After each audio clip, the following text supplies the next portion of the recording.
आप सभी को मेरा प्रणाम और स्वागत है आपका हमारे चैनल वास्तु राशि में।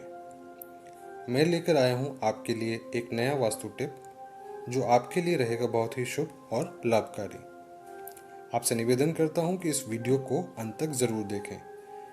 यदि ये वीडियो आपको अच्छी लगे तो लाइक करें और अपने साथियों के साथ शेयर ज़रूर करें। हमारे चैनल को सब्सक्राइब करके लाल बेल आइकन दबाना न भूलें, जिससे कि आपको मिलता रहे लेटेस्ट वास्तु अपडेट्स।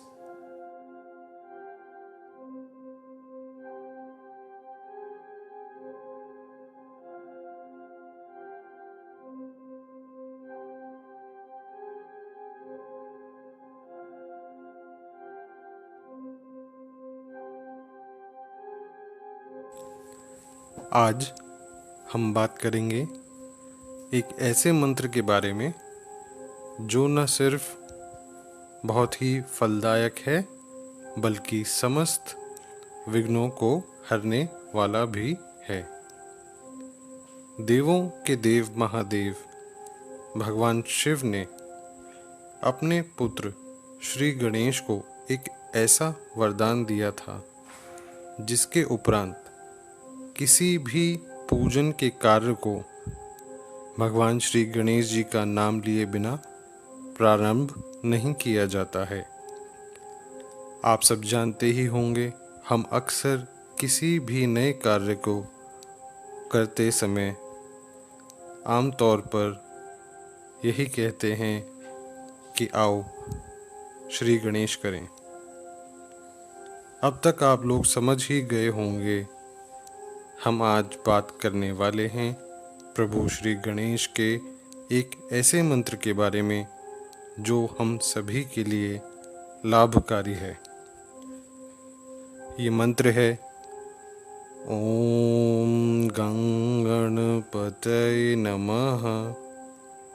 जी हाँ, इस मंत्र का उच्चारण करने से आपके भीतर न सिर्फ पॉजिटिविटी आती है, साथ ही साथ मस्तिष्क में सुकून व शांति भी बनी रहती है। ये मंत्र आपके कंसंट्रेशन लेवल को बढ़ाता है और आप में आत्मविश्वास की ऊर्जा को भी उत्पन्न करता है। आपके रोज़मर्रा के कार्यों में आने वाली बाधाओं से ये मंत्र आपकी रक्षा करता है और होने वाले नुकसानों से आपको बचाता है। अगर किसी का मन एकाग्र नहीं होता और उदासी में वह लिप्त हो चुका है और किसी भी काम को करने में मन नहीं लगता, तो यदि वह प्रातःकाल उठकर स्नान आदि करके भक्ति भाव से सफ़ेद या पीले वस्त्र धारण कर प्रभु श्री गणेश की आराधना करें और साथ ही साथ इस मंत्र का उच्चारण करें, तो निश्चित ही आपको इससे लाभ होगा, क्योंकि गणेश जी ही सभी विघ्नों को हरने वाले हैं, सभी का कल्याण करने वाले हैं। 108 मोतियों या नगों की माला का जाप अगर दृढ़ता से किया जाए, निरंतर किया जाए, तो गणेश जी की कृपा आप पर सदैव बनी रहेगी और किसी भी प्रकार की नेगेटिव एनर्जी आपके आसपास नहीं आएगी। अब आपको बताता हूँ किसने इस मंत्र का फल पाया जो कि युगों युगों तक कीर्तिमान रहा। आप श्री बलराम जी को तो जानते ही होंगे, श्री कृष्ण के बड़े भाई बलदाऊ। उन्होंने जब शस्त्र शिक्षा प्रारंभ की तो उनके अंदर अपार शक्ति थी। वह छोटे व हल्के शस्त्रों से लड़ने में अपनी पूरी ऊर्जा का प्रयोग नहीं कर पा रहे थे। इस प्रकार उनकी शक्ति व्यर्थ हो रही थी। शरीर के ताकत का पूर्ण उपयोग न होने की वजह से वे असहज रहने लगे थे। धनुष, बाण, तलवार, भाला, गदा इत्यादि उनके लिए बहुत ही हल्के शस्त्र थे।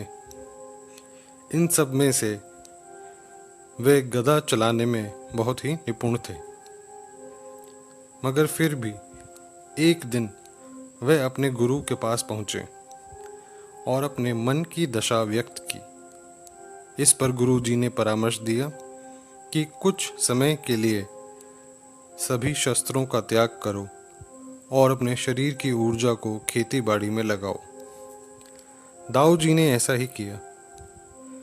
खेती करते करते वक्त बीत रहा था। बलराम जी भी खेतों में खूब मेहनत कर पसीना बहा रहे थे। कुछ ही दिनों में श्री बलराम जी को ये बात सताने लगी थी कि यदि वे खेती में ही लगे रहेंगे तो शास्त्रों का ज्ञान कैसे लेंगे। इस बात को लेकर वे गुरु जी के पास गए और अपनी व्यथा प्रकट की। गुरु जी ने उन्हें एक ऐसा मंत्र बताया जो कि उनके विचलित मन को शांत करने वाला था। ये मंत्र था ओम गणपतये नमः। जी हाँ, ये वही मंत्र था। इस मंत्र को जाप करने से उनको बहुत ही लाभ होने वाला था। गुरु जी की आज्ञा पाकर श्री बलदाऊ निरंतर और निष्ठा के साथ इस मंत्र का जाप करने लगे और साथ ही साथ अपनी खेती बाड़ी में जुट गए।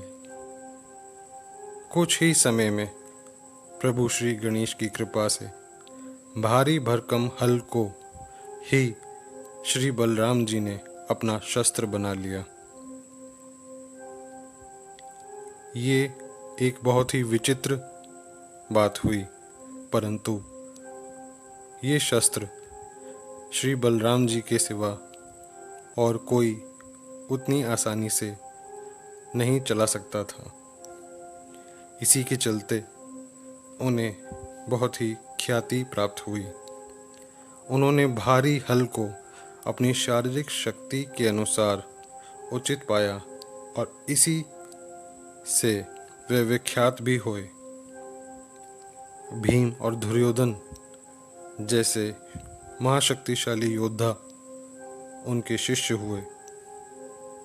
ये सब मन की एकाग्रता और आत्मविश्वास के कारण ही संभव हो पाया। इसी प्रकार से बहुत से लोगों ने इस मंत्र से जीवन में सफलता प्राप्त करी। आशा करता हूँ आप भी इस मंत्र का प्रयोग कर अपने जीवन को सफल बनाएं और सदा सुखी रहें। हमारी वीडियो को अंत तक देखने के लिए आपका धन्यवाद। अपने जीवन से जुड़ी समस्याओं के समाधान के बारे में जानकारी के लिए आप डिस्क्रिप्शन में दिए गए ईमेल पर संपर्क कर सकते हैं। मैं आशा करता हूँ आपका जीवन मंगलमय हो और ईश्वर से प्रार्थना करता हूँ कि हमारे सब्सक्राइबर्स पर प्रभु अपनी कृपा बनाए रखें।